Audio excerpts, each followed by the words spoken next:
Namaste. Today's topic is 5 tips on how to be happy with yourself.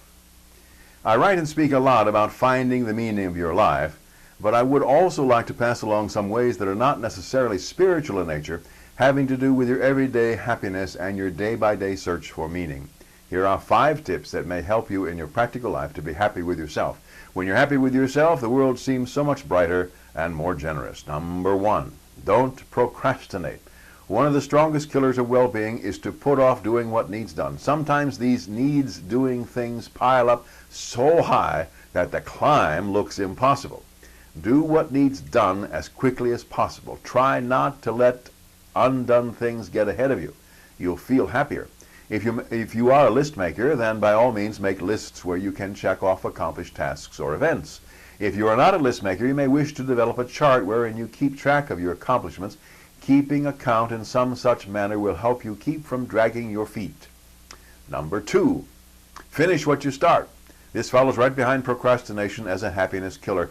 Leaving projects uncompleted will weigh upon your spirit. It is my view, it is a fact, that you ought not start anything you do not intend to finish. Sounds simple enough, but you might be surprised at the number of people who have good intentions, but that's all they have. They have no power to finish. Give your life a real boost by finishing what you start. Sometimes this means avoiding trying to multitask.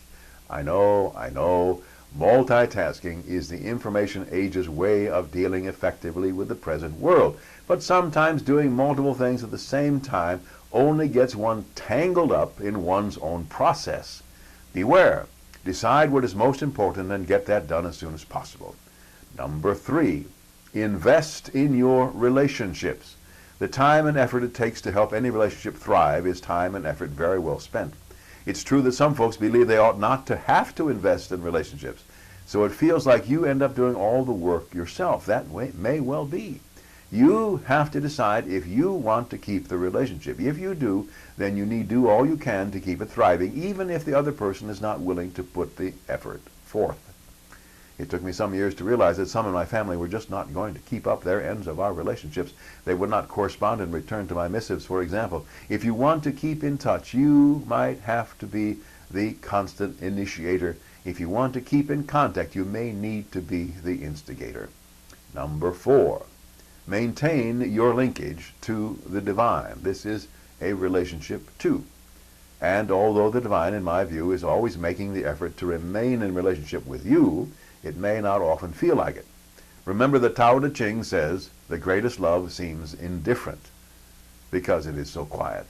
So it is for you to put time into that relationship through the meditative arts. This investment on your part will pay big dividends. In your connection to the divine, there flows the meaning of your life, which I believe is to be happy. Number 5, share yourself. There is no greater earthly happiness than giving of your time and energy, and money if you have it, to inspire or help other people. This is so often neglected. Perhaps it gets neglected because folks don't realize what a boon it can be to their own lives.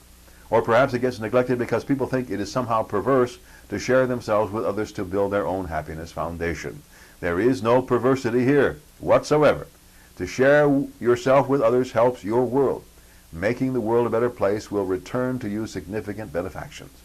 Therefore, I think it perfectly acceptable to give and not expect any return, but give so that you feel good about yourself. There you have 5 tips to help you feel happy with yourself. Use them beginning right now. Feel the difference. May you and all sentient beings know happiness and the root of happiness. Namaste.